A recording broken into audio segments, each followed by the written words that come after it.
하나님 사랑, 하이 스토리 메이커스. 네, 요즘 코로나 바이러스 예방에 대해서 방송을 비롯해서 여러 곳에서 강조하고 있습니다. 크게 두 가지를 얘기하고 있습니다. 첫째는 마스크를 꼭 쓰고 다녀야 된다. 그리고 두 번째, 수시로 손을 깨끗이 씻어야 된다. 이렇게 얘기하고 있습니다. 근데 이제 첫 번째 마스크 문제에 대해서는 설왕설래가 많은 것 같습니다. 마스크를 쓰는 게 사실 크게 효과가 없다는 사람도 있고, 도리어 마스크 사려고 줄 서서 기다리다가 옆 사람에게 감염될 수도 있다는 그런 말도 있습니다. 그러나 모든 사람이 공통적으로 세계 어느 곳에서나 강조하는 게 손을 씻는 것의 중요성입니다. 요즘 사람들이 손을 많이 씻다 보니까 감기 환자도 크게 줄었다고 합니다. 그래서 우리가 병에 걸리지 않고 건강을 유지하기 위해서는 손을 씻는 것이 얼마나 중요한가 하는 것을 이번 사태를 통해서 확실하게 배울 수가 있었습니다. 근데 우리 영혼의 건강을 위해서 또한 중요한 것이 있습니다. 영혼의 바이러스와 같은 죄를 씻는 것입니다. 그것이 바로 회개입니다. 오늘 말씀은 회개에 관한 말씀입니다. 말씀의 제목은 회개하라 천국이 가까이 왔느니라입니다. 요절 말씀은 마태복음 3장 2절입니다. 3장 2절 말씀을 다 함께 읽어보도록 하겠습니다. 3장 2절 시작. 회개하라 천국이 가까이 왔느니라 하였으니. 기도하겠습니다. 살아계시고 거룩하신 하나님 아버지, 우리 영혼을 좀먹는 파괴적인 이 죄악들을 씻어내 주시옵소서. 그래서 우리가 영적으로 건강해지고 새로워지고, 그래서 우리 심령 가운데 하나님 나라 천국이 임하게 하여 주시옵기를 간절히 기도합니다. 이 시간 각 가정에서 각 처소에서 드리는 예배 가운데 함께하여 주시고 진리와 성령 안에서 드려지는 온전한 예배 되게 하여 주시옵기를 간절히 기도합니다. 예수님의 이름으로 기도하였습니다. 아직 바깥바람이 꽤 쌀쌀합니다. 하지만 분명 봄은 오고 있습니다. 부산에는 벌써 목련꽃이 활짝 피었다고 합니다. 이제 몇 주가 지나면 곳곳에서 벚꽃이 화려한 꽃망울을 터뜨리게 될 것입니다.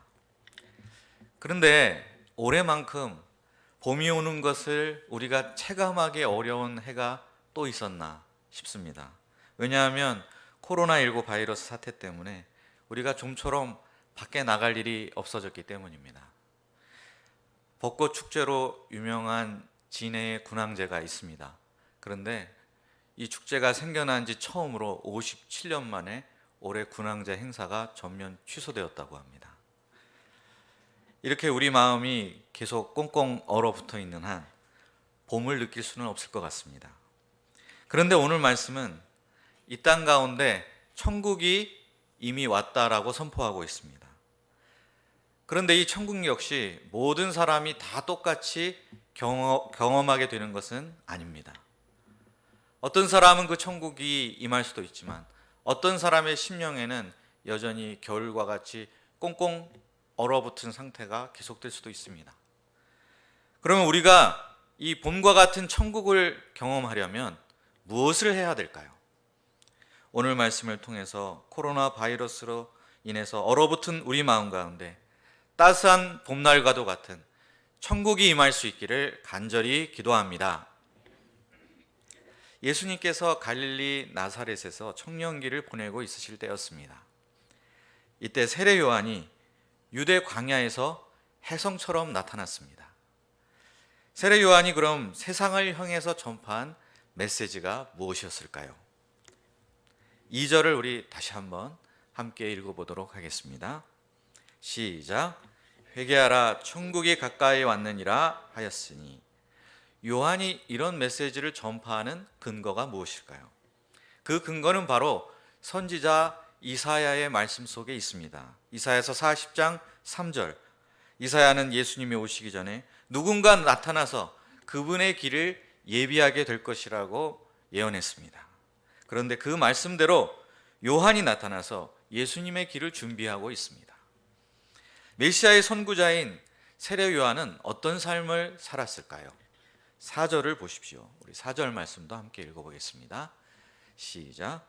이 요한은 낙타 털옷을 입고 허리에 가죽띠를 띠고 음식은 메뚜기와 석청이었다. 요한의 이와 같은 라이프 스타일을 보면 누가 떠오르십니까? 우선 구약의 대표적인 선지자 중에 한 사람인 엘리야 선지자의 모습이 떠오릅니다. 왜냐하면 엘리야도 털옷에 가죽띠를 입고 살았기 때문입니다. 또 한 목자님은 나는 자연인이다 라는 프로그램이 떠오른다고 하셨습니다. 메뚜기와 석청, 이런 음식이야말로 자연인에게 잘 어울리는 음식 아닐까요? 그러면 이와 같은 요한의 메시지에 대한 사람들의 반응이 어떠했을까요? 나한테 회개하라고?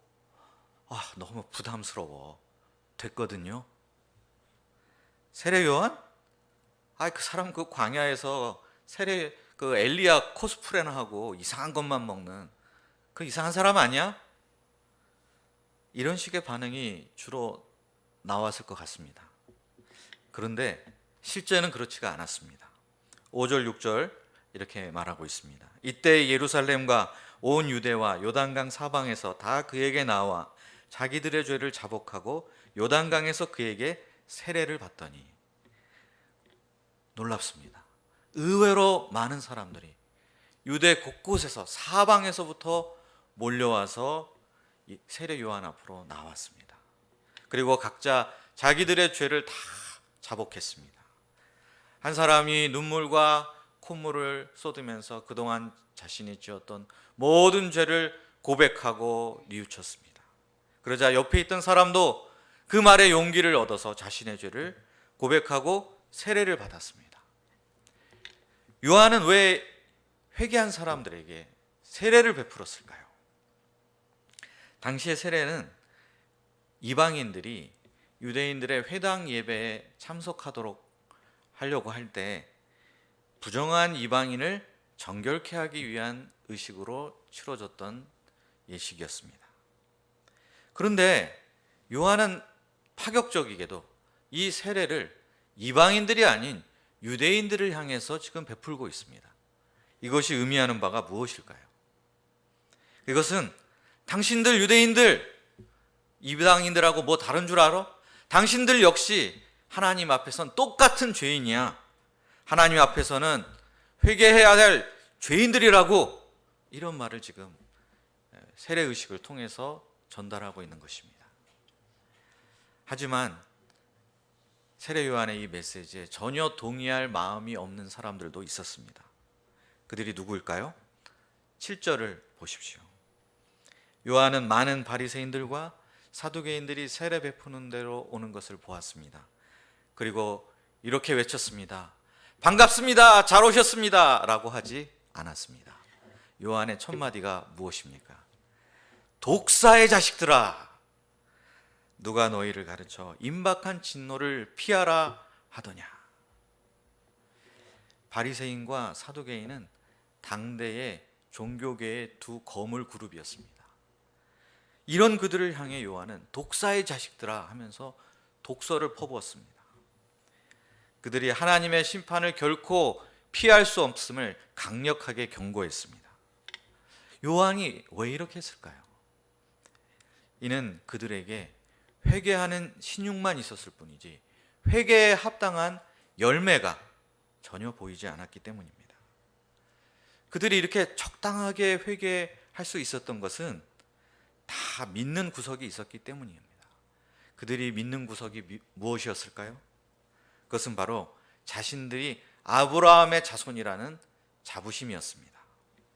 게다가 바리새인들은 율법 학자, 율법 박사들이라는 자부심이 있었고, 또 제사장들은 나야말로 거룩한 직분을 섬기고 있다라는 자부심이 있었습니다. 내가 천국 못 가면 이스라엘 땅에서 천국 갈 사람이 누가 있겠어? 이렇게 생각을 했습니다. 그러나 아무리 아브라함의 후손이라 할지라도 좋은 열매를 맺지 못하면 아무 소용이 없습니다. 도끼에 찍혀서 땔감이 될 수밖에 없습니다. 어떻습니까?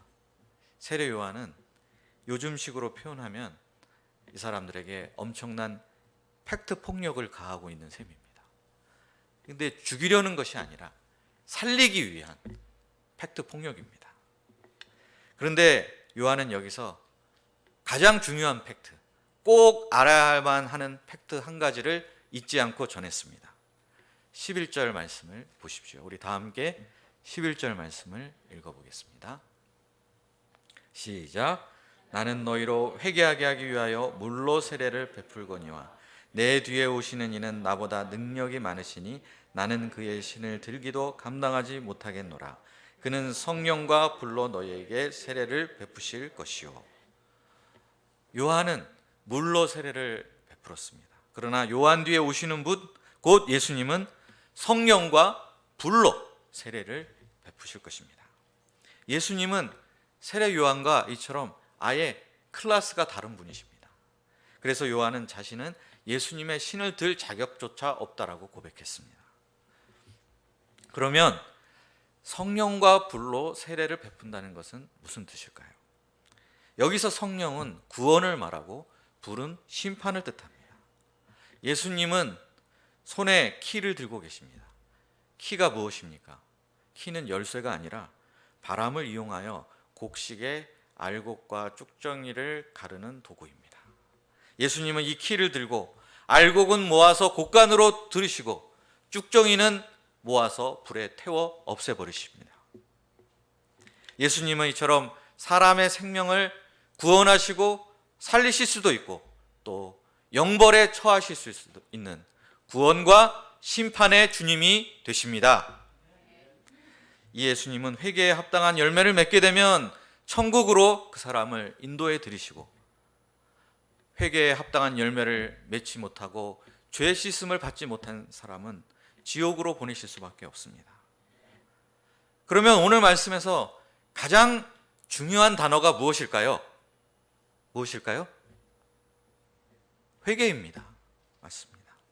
근데 이 회개라는 말은 사회에서는 거의 쓰이지 않는 말입니다. 반면에 교회에서는 굉장히 빈번하게 쓰이는 말입니다. 회개하면 알 것 같으면서도 잘 모를 것 같고 쉬우면서도 어려운 말인 것 같습니다. 그러면 도대체 회개란 무엇일까요? 회개라는 그 단어 자체의 의미를 살펴보면 회개란 잘못된 길을 가던 사람이 이를 깨닫고 바른 길로 돌이키는 것을 의미합니다. 이를 성경의 맥락 속에서 살펴본다면 인생들이 죄를 떠나서 하나님께로 돌아가는 것, 하나님께로 온전히 돌이키는 것이 바로 회개입니다. 근데 메시아의 선구자로 온 세례 요한은 왜 회개의 메시지를 전파했을까요? 참된 회개가 무엇일까요? 그리고 회개하려면 어떤 사람이 필요할까요? 첫째, 천국에 들어가려면 회개해야 합니다. 세례 요한이 회개하라고 목소리 높여 외친 까닭은 천국이 가까이 왔기 때문입니다. 사람들이 가장 듣기 좋아하는 말이 무엇일까요? 천국에 들어간다는 말 아닐까요? 사람들은 좋고 풍성하고 신나는 일에는 그래서 천국이라는 이름을 붙이곤 합니다. 우리 주위에 어떤 천국이 있습니까? 김밥 천국이 있습니다. 네, 알바 천국도 있습니다. 롯데월드의 다른 별명이 있습니다. 아이들의 천국이라고도 부르기도 합니다. 근데 좋은 일이 있으면 다 천국이라는 말을 붙입니다. 또 많은 이들이 천국하면 죽은 뒤에 들어가게 될 낙원을 떠올리기도 합니다. 그런데 이와 같은 천국은 성경이 말하고 있는 천국 개념과는 조금 거리가 있습니다. 성경이 말하는 천국은 장소 개념이 아니라 통치의 개념입니다. 하나님의 다스리심을 받으면 바로 그곳이 천국이 됩니다. 이 땅 가운데 그런데 이 천국이 임하도록, 하나님의 통치가 임하도록 하기 위해서 오신 분이 바로 예수님이십니다. 그래서 천국은 먼 미래에만 있는 게 아닙니다. 천국은 저 하늘 넘어 우주 어떤 곳에 있는 게 아닙니다. 천국은 이미 예수님께서 이 땅에 육신의 몸을 입고 오심으로부터 시작되었습니다. 그래서 이제는 누구든지 이 예수님 안에 있기만 하면 그는 천국 가운데 들어갈 수 있습니다. 그래서 그곳에서 죽음 대신 생명을 누리게 됩니다. 슬픔과 두려움 대신 그 사람의 심령 속에 천국의 기쁨과 평화가 임하게 될 것입니다. 그러면 누가 이와 같은 천국, 이 놀라운 천국의 기쁨과 평안을 누리고 체험할 수 있을까요? 오늘 요한은 이렇게 선포했습니다. 회개하라, 천국이 가까이 왔느니라. 너희가 천국에 들어가고자 한다면 지금 당장 회개할지어다. 이렇게 선포했습니다. 천국은 회개하는 사람의 것입니다. 회개해야 예수님의 다스림, 하나님의 통치를 받을 수 있기 때문입니다. 요즘 손을 씻고 마스크를 해야만 공공장소에 들어갈 수 있습니다. 이와 마찬가지로 천국에 들어가려면 죄를 씻어 내야만 합니다. 그것이 바로 우리의 회개입니다. 천국에 비밀번호가 있다면 그것은 회개입니다.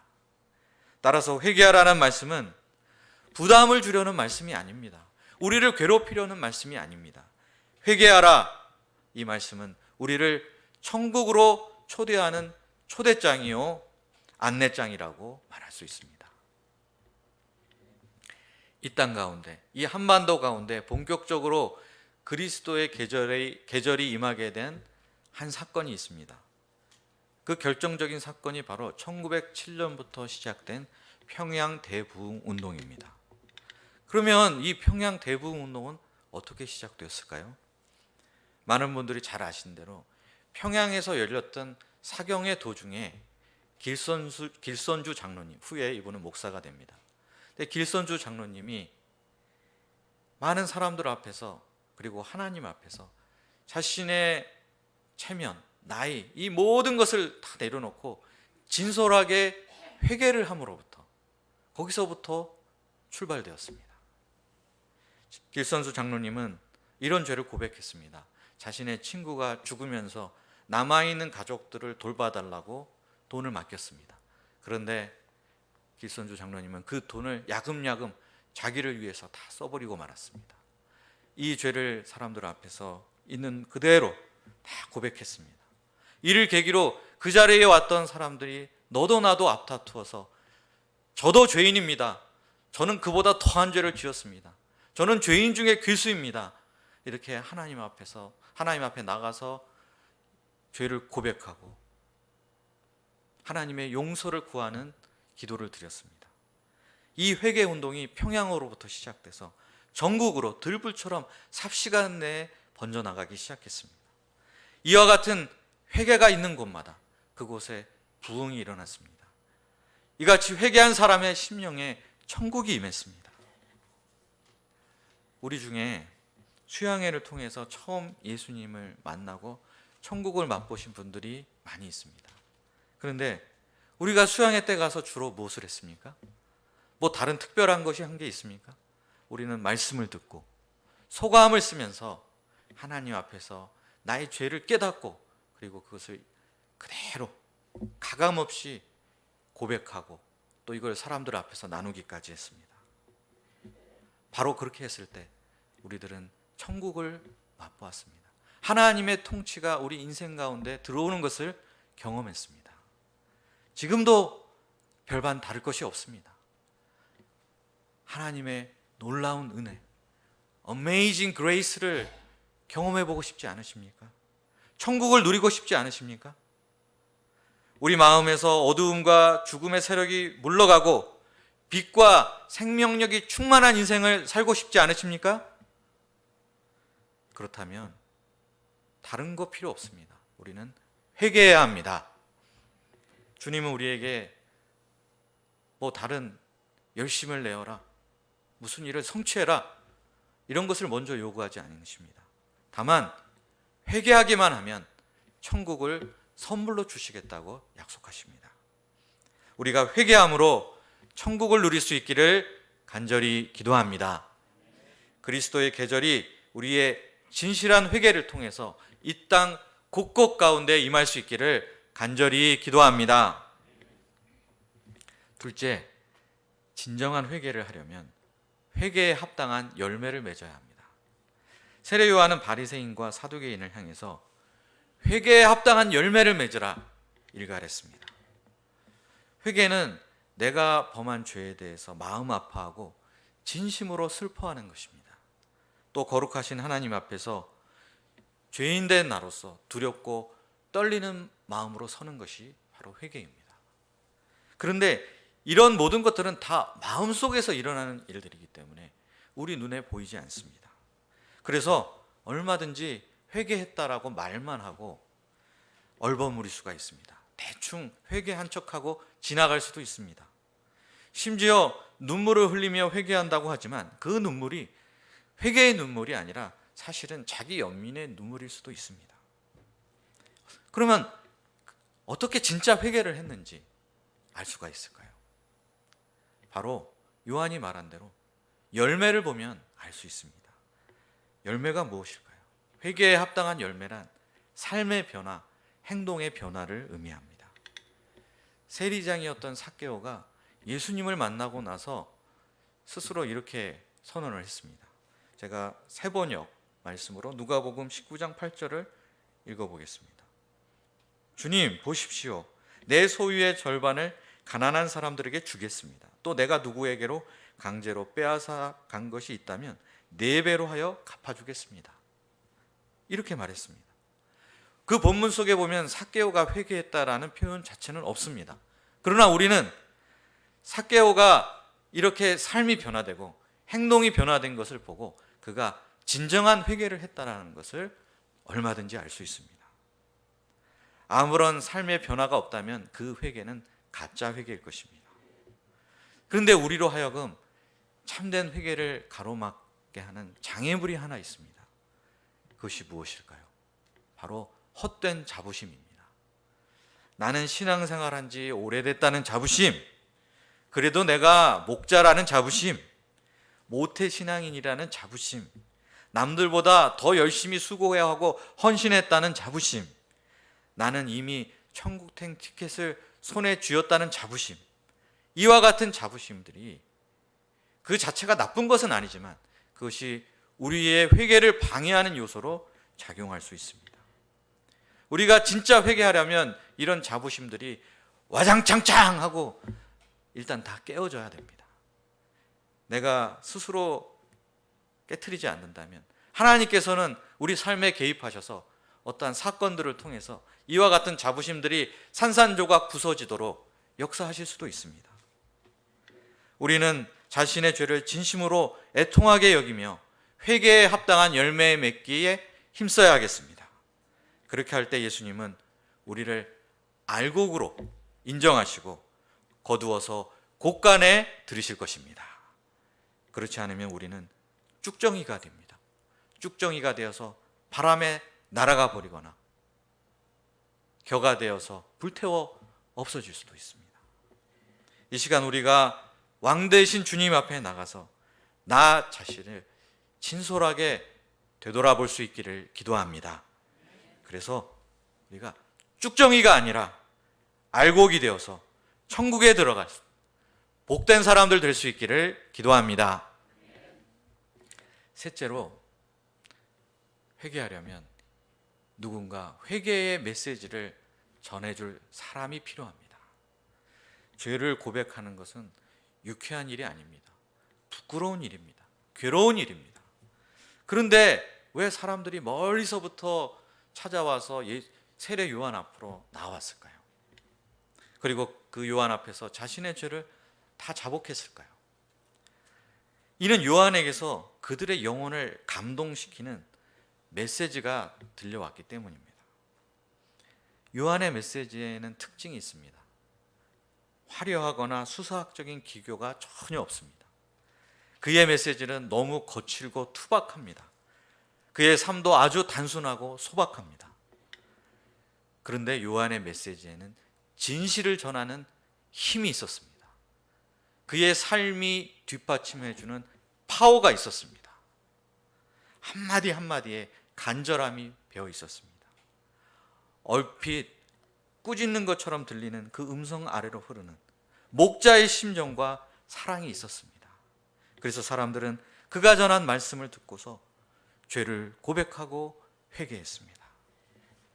현대인에게도 죄는 언급하기 부담스러운 주제입니다. 개인의 그 취향이나 사생활을 너무 침해하는 것처럼 보이기도 합니다. 그래서 요즘은 죄 문제를 직접적으로 언급하기보다는 상처를 치유하는 힐링이라는 말을 더 선호하는 것 같습니다. 하지만 분명한 것은 인간이 불행하게 된 근본 원인은 다름 아닌 죄 문제에 있다는 사실입니다. 죄로 인해 영혼이 더러워져 고통하는 것, 이것이 우리들의 근본적인 문제입니다. 그래서 천국에 들어가려면 이 죄 문제가 먼저 해결함 받아야 합니다.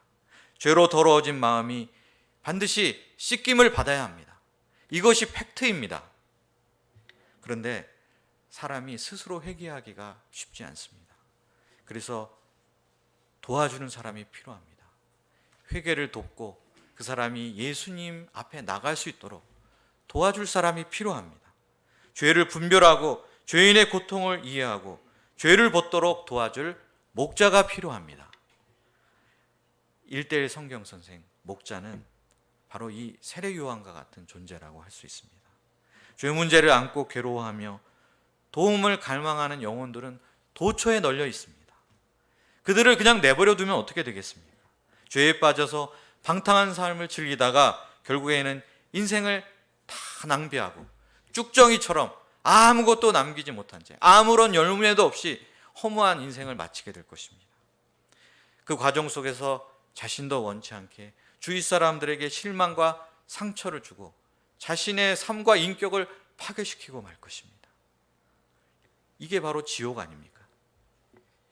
사람은 죄를 자백하고 씻음을 받아야 행복하게 될 수 있습니다.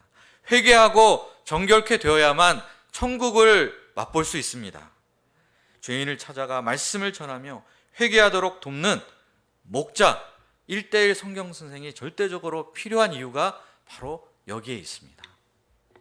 우리가 세례 요한과 같이 단순하지만 힘 있는 그런 회개의 메시지를 담대하고도 겸손하게 전파할 수 있는 목자여 1:1 성경 선생들이 될 수 있기를 간절히 기도합니다. 만약 내 안에 암덩어리가 자라고 있다면 어떻게 하시겠습니까? 그냥 두시겠습니까? 아프더라도 수술을 해야만 합니다. 날카로운 메스로 생사를 째고 암덩어리를 도려내야만 하지 않겠습니까? 죄는 마치 암과도 같습니다. 아무리 죄에 대해서 합리화한다고 하더라도 암은 암이요 죄는 죄일 뿐입니다. 회개는 우리의 생명을 좀먹는 죄악 덩어리를 제거하는 영혼의 수술과도 같은 것입니다. 회개는 처음에는 부담스럽지만 결국 우리를 일깨우고 우리의 병든 내면을 근원적으로 치료해서 우리를 천국으로 인도해 줍니다. 그러므로 회개는 명약입니다. 회개는 내 영혼의 백신입니다. 회개는 축복입니다. 우리가 열매 맺는 회개를 통해서 천국의 감격과 기쁨을 온전히 누릴 수 있기를 기도합니다. 또한 우리가 사람을 살리는 회개의 메시지, 천국 복음을 이 봄학기 가운데 힘있게 선포하고 전하는 사람들 될 수 있기를 간절히 기도합니다. 기도하겠습니다. 살아계신 하나님 아버지, 우리의 영혼을 좀먹고 우리를 사망으로 이끄는 이 죄악 덩어리를 제거해야 합니다. 회개가 필요합니다. 열매 맺는 회개를 해야 합니다. 그러나 우리는 연약합니다. 주님 도와주시옵소서. 우리가 말씀을 의지해서 온전히 주님 앞에 나아가서 회개하고 또한 회개에 합당한 열매를 맺도록 도와주시옵소서. 그래서 우리들 10년 가운데 천국의 평안과 기쁨이 임하게 하여 주시옵기를 간절히 기도합니다. 이 땅 가운데 이 회개 운동이 전국적으로 번져서 정말 이 땅에 그리스도의 계절, 천국이 임하는 놀라운 생명의 역사를 이루어 주시옵기를 간절히 기도합니다. 예수님의 이름으로 기도하였습니다.